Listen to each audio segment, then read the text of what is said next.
itu poros. Nah, eh, kita kenalan dulu ya guys, karena sebelumnya sebenarnya nama asli si founder itu bukan Prabu Briandika tapi Bagas Briandika. Prabu Briandika itu kayak nama pena ya, kayak Ariel Noah itu nama penanya, nama aslinya Nasriel gitu ya. Nah, terus aku lahir di Blitar, Desember 1997, anak pertama dari 3 bersaudara. Pendidikan terakhirku di DKV ITS, lulus 2020. Sudah menikah sekarang guys, 1 anak, alhamdulillah anaknya lucu, baru 4 bulan, 5 bulan ini. Domisili saat ini di Yogyakarta. Nanti teman-teman kalau lewat di kota Jogja silakan kita ngopi bareng-bareng ya guys. Pekerjaanku sekarang itu bukan Toporoso guys, tapi jadi kreatif manager di salah satu perusahaan agensi kreatif. Jadi Toporoso itu bukan hal utama sebagai pekerjaan, tapi hal utama sebagai visi kalau pekerjaan beda. Nah kalau ini rangkuman perjalananku ya guys. Jadi awalnya sebenarnya itu aku itu resah dari pendidikan, keresahan tentang pendidikan. Setelah itu lambat laun ke personal branding, lambat laun psikologi, terus juga pernah belajar tasawuf dan sufisme, filsafat manusia, emosional intelijen, neuroscience dan sebagainya. Terus terakhir pendidikan kesadaran. Jadi dari awal keresahanku soal pendidikan, ya ternyata terjawabnya di kesadaran. Ya, ternyata terjawabnya di mekanisme pendidikan kesadaran setiap diri manusia.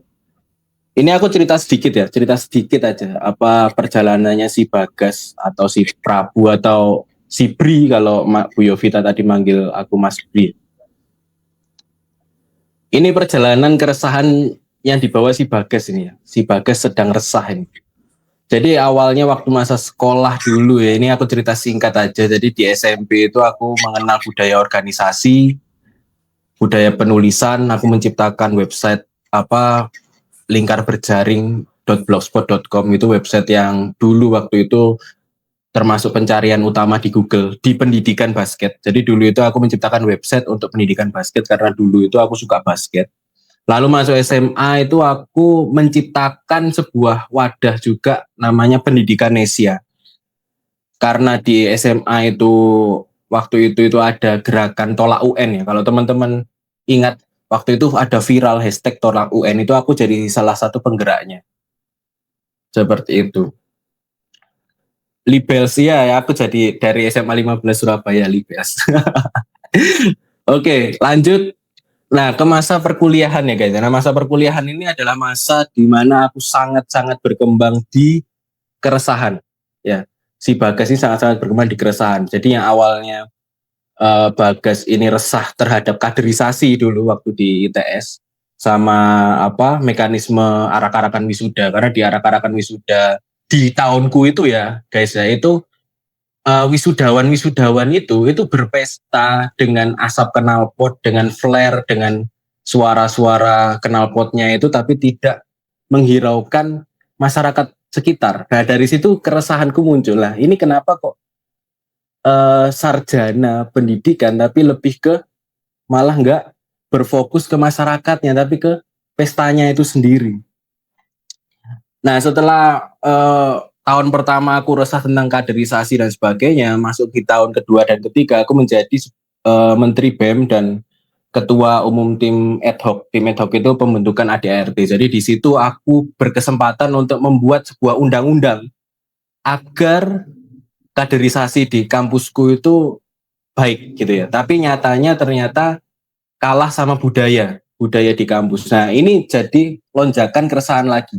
Ini kan karena kita cerita keresahan si founder ya. Jadi yang awalnya aku mengira bahwa keresahanku itu terjawab ketika aku membuat kebijakan di sebuah organisasi besar di kampus, ternyata kalah dengan budaya. Ternyata kebijakan pendidikan itu akan kalah dengan budaya yang ada di lingkungan itu. Nah makanya aku tidak fokusnya di pembuat kebijakan atau di politisasi organisasi, tapi lebih masuk ke akar rumput nanti. Jadi setelah kejadian itu, ya udah aku tak terjun ke masyarakat untuk mencari sebenarnya masalahnya itu apa sih? Kenapa kok pendidikan kita itu tidak mendukung ke moralitas yang dan karakter yang lebih baik ke depan. Ternyata memang masalahnya di budaya, guys. Masalahnya di budaya komunal, budaya kolektif.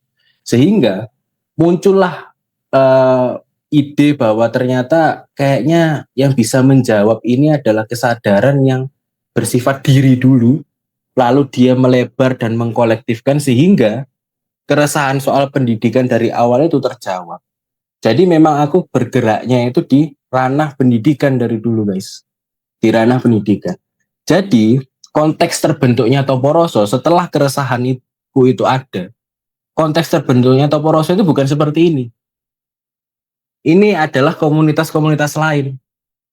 Founder menderita, founder kena kesehatan mental gitu ya, terus sembuh karena kesadaran, jadi healer, motivator, buka kelas, lalu buat komunitas. Itu Toporoso nggak kayak gitu. Karena dari awal keresahanku itu adalah soal pendidikan. Soal pendidikan, maka Toporoso itu bergeraknya di keresahan kolektif soal pendidikan yang dirangkum oleh pengalaman-pengalaman si founder. Jadi Toporoso itu aku ibaratkan kayak project eksperimental kalau menurut gue. Jadi project iseng-iseng yang kayaknya asik deh kalau aku membentuk sesuatu yang mengarah ke pendidikan kolektif. Tapi sebelum mengarah ke pendidikan kolektif, otomatis aku harus mengarah ke pendidikan diri dulu. Karena kalau langsung ke loncat ke kolektif susah. Orang akan susah paham. Makanya Toporoso awalnya selalu pendidikan diri dulu. Makanya terangkum pendidikan diri dan kolektif itu menjadi satu rangkuman. Nah, akhirnya terciptalah Toporoso di tanggal 19 Mei 2019, Toporoso lahir. Aku cerita dikit ya kelahirannya ya. Jadi di malam sebelumnya itu aku merenung atau meditasi atau apapun itu. Terus muncul ide, guys. Muncul ide bagaimana jika semua Tuhan berkumpul dan membahas pendidikan kesadaran manusia. Ini sebelum ada Toporoso. Ide itu muncul. Gimana ya kalau semua aliran, semua ajaran, semua filsafat yang dikoleksi oleh orang-orang, semua nama Tuhan, baik itu Tuhan yang ada di A, B, C dan sebagainya, berkumpul bareng-bareng. Dan mereka nggak bahas agama, nggak bahas religion, nggak bahas spiritual, tapi bahas bagaimana pendidikan manusia ke depan. Itu ide awalnya. Ide awalnya kenapa Toporoso itu ada. Jadi Toporoso kembali lagi tidak berasal dari founder yang sakit mental ya guys ya. Terus buka kelas, sembuh dari kesadaran, enggak.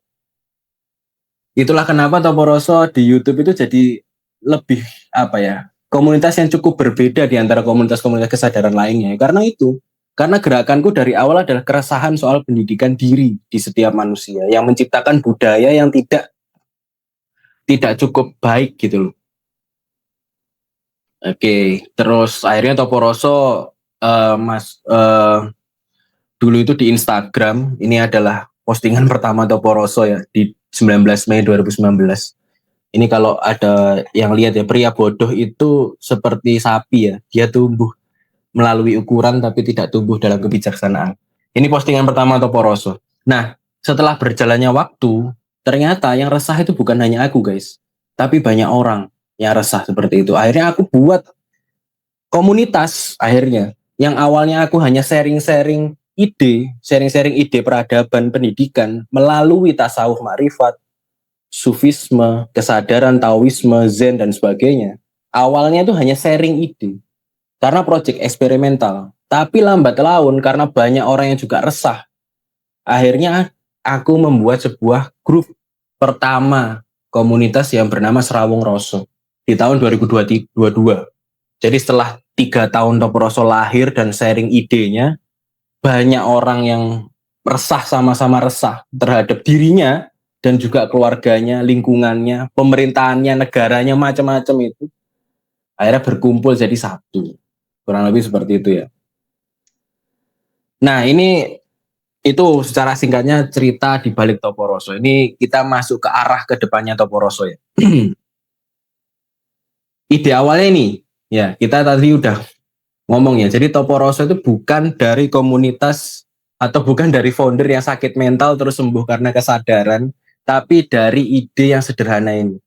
semua Tuhan berkumpul. Bagaimana jika semua Tuhan berkumpul? Jadi Topo Rosso ini adalah wujud dari imajinasinya si Bagas yang resah dulunya.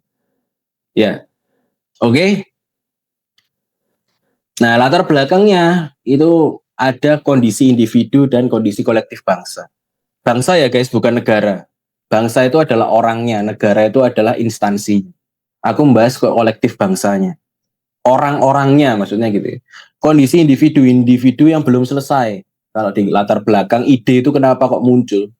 Itu karena ada dua kondisi. Diri yang belum selesai, yaitu ketika diri yang belum selesai itu apa ya? Sebenarnya gini ya guys ya, kalau kita berbicara masalah diri yang belum selesai, sebenarnya kita itu cuma butuh tempat aman untuk bercerita, berkolaborasi, bertumbuh. Sebenarnya diri itu tidak ada yang tidak selesai guys. Semua diri itu selesai. Semua diri itu nggak apa-apa. Semua diri itu baik-baik saja. Hanya saja kita itu butuh tempat. Tempat ruangan yang aman dan nyaman. Itu aja. Nanti ketika kamu sudah punya tempat ruangan aman dan nyaman itu, sembuh dengan sendirinya. Selesai dengan sendirinya yang kamu sangka itu nggak selesai. Sebenarnya itu diri itu nggak ada yang nggak selesai. Semua diri itu selesai. Oke? Nah, anggapan diri yang belum selesai ini dipaksakan untuk membuat sebuah perkumpulan. Akhirnya berkumpul menjadi makin tidak selesai.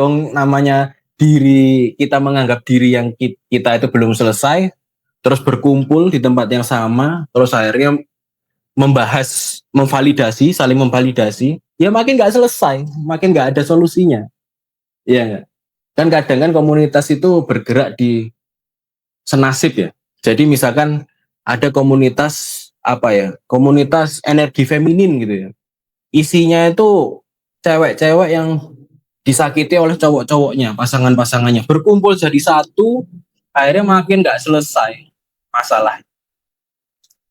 Seperti itu ya. Jadi sebenarnya diri itu semua selesai. Diri semuanya selesai. Nah, kondisi kolektif bangsa itu kayak gimana Thomas? Kayak gini loh contoh. Korupsi, ya, intoleransi kepercayaan, ya, skandal spiritual, gitu. Terus bapres misalnya, bukan bapres ya. Misalkan penyimpangan moral dan budaya gitu.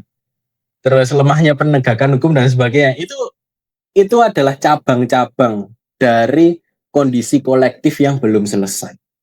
Jadi apapun yang kamu pikirkan dan lihat di sosial media tentang kritik-kritik dari pemerintah, kritik-kritik dari apapun ya kritik-kritik apapun itu, contoh-contoh kondisi permasalahan bangsa itu hanya cabang guys, itu bukan pusatnya. Pusatnya itu adalah kolektif bangsa yang belum selesai. Belum selesai, kita itu masih berusaha untuk selesai, kita belum selesai. Iya. Banyak orang itu mengira kalau sembuh dan utuh itu berarti selesai dengan dirinya doang. Padahal guys, sembuh dan utuh itu dilihat dari kondisi kolektifnya. Ya. Misalkan ada orang A itu yang merasa sembuh gitu ya. Tapi kondisi kolektifnya itu kacau balau, ya berarti dia belum sembuh dengan total. Karena kesembuhan itu berarti kamu bisa aktif berkarya, aktif beraktivitas, berdampingan oleh banyak orang, itu sembuh guys. Kalau kamu cuman nyaman dengan dirimu sendiri itu bukan sembuh, itu hanyalah perasaan nyaman. Ya, indikator sembuh itu adalah sebuah kolektivitas. Makanya gini, aku itu nggak bisa melihat kondisi batin orang itu seperti apa. Aku nggak bisa menilai pengalaman kesadaranmu itu seperti apa. Kamu itu mau meditasi sampai ke langit sekian, mau kesadaran sampai mundur ke sekian ke belakang. Itu sebenarnya aku nggak peduli guys. Yang aku pedulikan adalah dampakmu itu apa. Ketika kamu mengalami kesadaran seperti itu, bagaimana kondisi keluargamu? Bagaimana kondisi orang tuamu, anakmu, pasanganmu itu bagaimana? Kalau cuman kamu aja yang hanya mengalami dan kamu nggak ada dampak di ini, terus apa gunanya? Gunanya apa coba? Ilmu itu berdampak, kembali lagi tuh. Ilmu itu adalah sesuatu yang berdampak. Kalau kamu hanya mempelajarinya untuk kamu sendiri, ya buat apa? Iya. Ini kalau dalam konteks Toporoso ya guys. Aku nggak peduli ada sistem bernama kesadaran diri atau nabi. Kita membahasnya sistem yang berkaitan dengan Rasul yang aku tadi bahas ya. Oke, kita lanjutkan. Nah ini rencana Toporoso.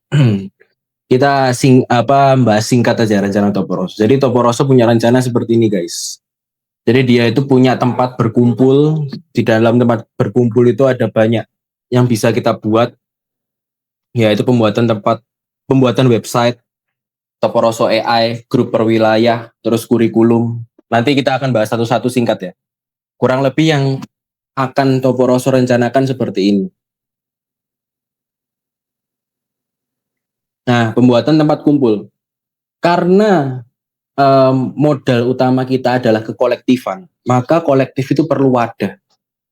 Ya, perlu wadah, perlu wujud kumpul yang nyata gitu kan. Nah, apa yang ada di dalam tempat kumpul itu? Aku mengibaratkan tempat kumpulnya kayak gini loh guys. Jadi kita itu punya tempat nongkrong di depan, di belakangnya itu kita ada ruang-ruang belajar, lalu di belakangnya lagi itu ada penginapan yang bisa untuk umum juga. Jadi kurang lebih ini bukan padepokan ya guys, ini hanya tempat ngumpulnya. Oke. Progres sekarang kalau untuk tempat ngumpul ini aku membahas progres juga ya, itu penggalangan donasi dan perencanaan dan pencarian investor. Ini masih jalan sampai sekarang untuk itu. Oke, lanjut. Pembuatan website. Karena tempat ngumpul yang fisik itu kita belum bisa wadahi ya, maka kita coba wadahi yang tempat ngumpul digitalnya. Contohnya adalah website. Jadi website itu adalah rumah digital Toporoso nanti ke depannya. Apa aja yang ada di dalam website itu ini, ruang belajar, marketplace. Marketplace ini maksudnya nggak hanya Toporoso yang menjual produk, tapi kamu juga ikut menjual produkmu di dalam marketplace itu. Jadi katakanlah kamu itu punya kopi, kamu bisa jualan kopi di situ. Kamu punya jualan apa bisa jualan di situ. Artikel juga sama. Kamu bebas nanti akan menulis artikel tentang kesadaran, tentang teknologi, tentang permasalahanmu, tentang apapun itu. Itu bisa kita wadahi di website itu. Oke, nah website itu punya Toporoso AI namanya. Jadi nanti Toporoso AI ini tugasnya untuk membantu kamu berkarya lebih gitu ya. Nanti aku jelasin Toporoso AI kayak gimana. Ini contoh interface website yang saat ini masih digarap oleh tim. Ya. Progresnya sekarang itu persiapan cyber security-nya karena memang keamanan website itu yang utama ya dan pembuatan fitur-fitur pendukung lain. Oke, kita lanjut ke nomor 3. Pembuatan Toporoso AI ini yang menarik sih. Jadi Toporoso akan membuat sebuah artificial intelligence atau kecerdasan buatan. Gunanya apa mas? Gunanya untuk jadi mentor dalam tanda kutip. Loh AI jadi mentor mas? Iya, kita akan mendidik AI itu dengan beberapa fitur. Yang pertama adalah kategorisasi kesadaran. Jadi AI AI-nya Toporoso nanti tidak hanya memvalidasi, tapi juga mengkategorisasikan. Contohnya misalkan kalau kamu curhat tentang permasalahanmu, entah itu soal dirimu, soal orang tuamu, soal temanmu, soal macam-macam itu, kemarahan dan sebagainya. Toporoso AI itu akan mengkategorisasikan kamu itu di level 1 misalkan. Misalkan ya kamu di level 1. Nah, itu terekam secara data di level 1. Sehingga ketika kamu menanyakan level selanjutnya, level 2, 3, atau 4, ini terlock. Ini terlock. Karena apa? Karena kamu masih di 1. Jadi harus pelan-pelan. Maka Toporoso AI bukan memvalidasi perjalananmu, tapi lebih ke menampar kamu itu belum berjalan. Jangan sampai dari masih level 1 kamu pengen level 5. Jangan sampai seperti itu. Nanti lompat-lompat lagi di depannya. Nah, terus gudang metode. Semua metode seminar-seminar tak taruh di Toporoso AI. Kamu mau ngetik misalkan teknik periferal, itu muncul teknik periferal secara detail. Alpha Mind muncul secara detail. Quantum Jam muncul secara detail. Ya, seperti itu ya. Itu untuk gudang metode. Jadi kamu menggunakan AI-nya ini itu dalam hal membantumu memantik perjalananmu ke arah kolektivitas. Oke? Mentor kesadaran itu ya namanya mentor kesadaran ya. Jadi kayak diskusi aja. Kamu butuh teman diskusi, Toporoso AI bisa memfasilitasi. Nah, ini contoh interface-nya ya, Toporoso AI. Kayak gini. Misalkan ini percakapannya. Ini masih percakapan sederhana ya guys. Karena update terkininya,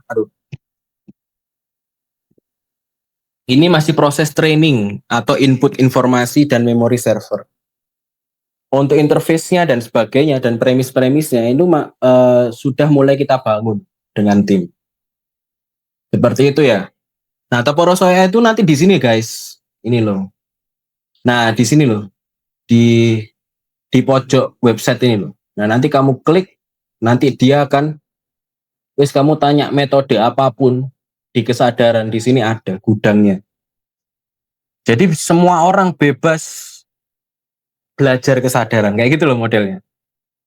Jadi karena aku waktuku tersita oleh banyak hal ya guys, maka aku pengen ada artificial intelligence untuk membantuku mengkategorisasikan dan menjawab metode-metode yang teman-teman pengen ke depannya, kayak gitu ya.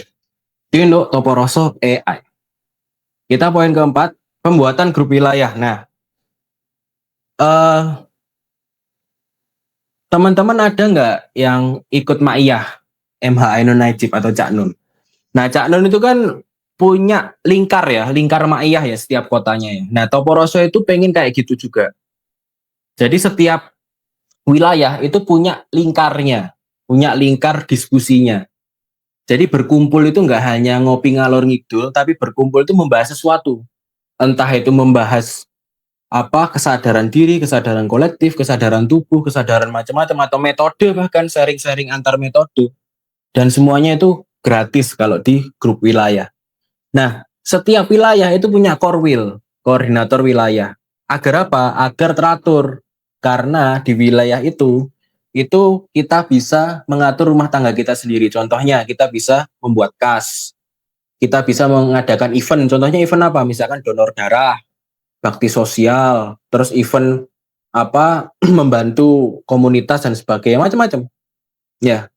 Dan aku harap di grup wilayah itu kita mampu berkolaborasi bukan hanya soal ilmu, tapi soal relasi, soal pekerjaan, soal bisnis, lowongan kerja, soal jodoh mungkin ya teman-teman. Kayak aku ya, si Prabu ini kan nemu jodohnya di Toporoso ya, Toporoso. Misalkan kayak gitu. Nah, update terkini itu masih ada 2 grup nih guys, masih ada 2 grup ya, pelan-pelan ya guys ya. Ya pengenku sih seluruh Indonesia ada ya. Jadi kalau sekarang Serawung Jakarta dan Serawung Yogyakarta. Kalau kedepannya pasti ada grup-grup yang lainnya per wilayah. Kalau grup besarnya itu Serawung Roso yang grup komunitas yang pertama aku ciptakan itu tadi. Oke, kita lanjut dulu ya. Nah, ini soal pembuatan kurikulum kesadaran dan Toporoso Academy.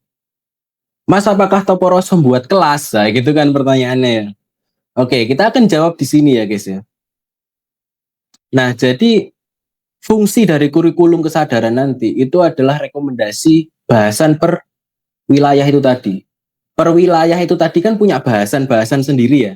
Punya lingkar kumpulnya ya. Nah, kurikulum ini untuk mengarahkan bahasannya itu enaknya ke sini loh, enaknya ke sini loh. Atau kurikulum ini juga untuk menjadi silabus utama atau kurikulum utama untuk mengundang berbagai narasumber. Karena Toporoso Academy itu akan lahir nantinya sebagai ruang belajar. Ruang belajar yang menyediakan berbagai macam narasumber yang ahli di bidangnya. Tapi ini bukan soal kesadaran itu ya guys ya. Kesadaran omong kosong langitan ya guys. Bukan soal bayar hutang 2 hari lunas, bukan soal itu, tapi soal ini loh guys. Ini contoh-contoh kelasnya, contoh-contoh ruang belajarnya. Ini contoh judul ruang belajarnya. Menanam hidroponik dan aquaponik sebagai bentuk kesadaran swasembada pangan di ruang lingkup keluarga. Kita ajarkan kamu bagaimana cara menanam lauk pauk di rumah secara sederhana agar muncul kesadaran kemandirian pangan, misalkan gitu ya. Kan ini kesadaran juga guys, kesadaran swasembada ini kesadaran juga guys. Jadi nggak hanya kesadaran diri, tapi kesadaran swasembada, kesadaran macam-macam kesadaran. Misalkan cara menerapkan personal branding sebagai leader yang berkesadaran di perusahaan. Jadi langsung ke hal yang nyata, teknis di lapangan. Jadi nggak ngalor ngidul, kesadaran itu melampaui kesadaran, nggak ngalor ngidul itu. Yang ngalor ngidul nanti itu akan diupload di YouTube. Maksudnya di Medika, terus di konten-konten YouTube yang bersifat publik. Jadi membongkar kesadaran secara umum. Tapi kalau kesadaran secara spesifik yang bersifat teknis itu ada di Toporoso Academy nantinya. Tapi ini belum ya guys.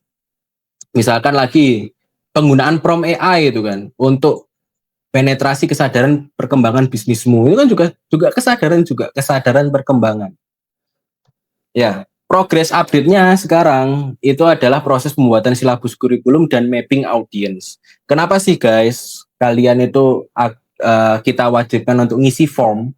Karena untuk mapping audience. Karena agar kita lebih mudah membuat kurikulum yang sesuai dengan audiens kita itu seperti apa. Kayak gitu ya. Oke. Ini contohnya ya guys ya. Ini contoh kalau Toporoso Academy ini akan berjalan. Contohnya tokoh-tokohnya seperti ini. Nih, ada yang kenal nggak guys? Ada yang kenal tokoh-tokoh seperti ini? Ini contoh tokoh-tokoh yang nanti akan kita undang. Jadi bukan tokoh-tokoh yang paling healer atau paling keren energinya, bukan kayak gitu. Tapi tokoh-tokoh yang dia punya pandangan kolektif dan juga pandangan diri.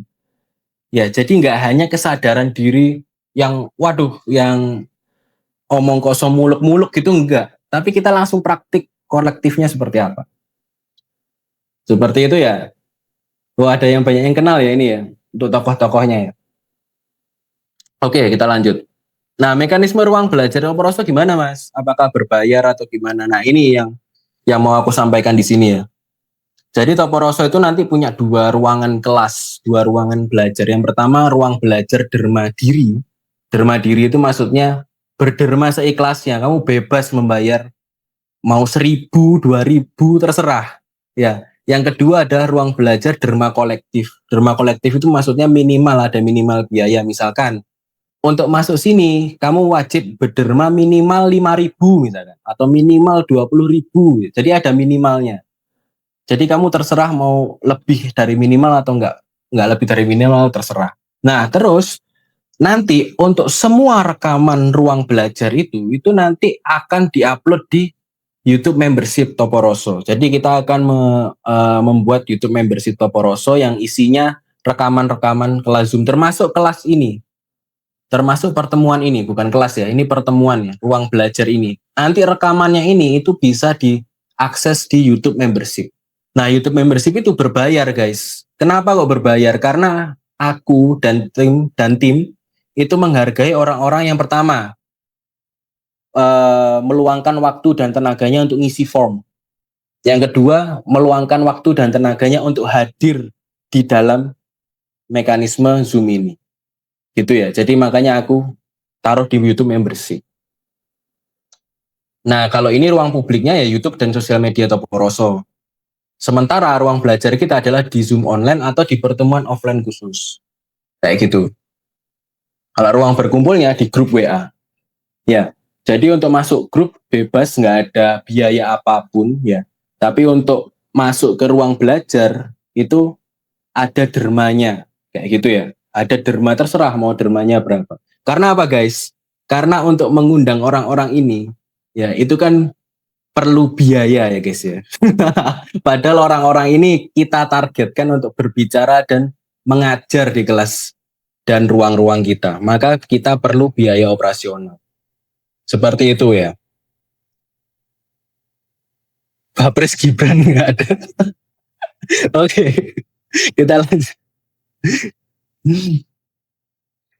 Oke. Apalagi rencana ke depan Mas? Ini ya rencana ke depannya. Tempat jurnal riset. Nah, jadi aku pengen itu Toporoso juga jadi tempat jurnal riset untuk apa? Untuk kesehatan mental, pendidikan manusia, terus psikologi, terus filsafat dan sebagainya, untuk hal-hal yang bersifat moral dan budaya. Oke? Tempat jurnal riset. Terus apa lagi? Penerbitan buku dan jurnal. Jadi Toporoso bisa menerbitkan buku dan jurnal nanti ke depannya ya guys ya, bukan sekarang ya. Sekarang kan masih memulai ya. Ya pelan-pelan, yang penting pelan-pelan. Lanjut, lembaga pelatihan skill set. Jadi membantu mewadai banyak skill set. Contohnya skill komputer, skill AI, ya, skill memasak, bertani, bercocok tanam gitu ya.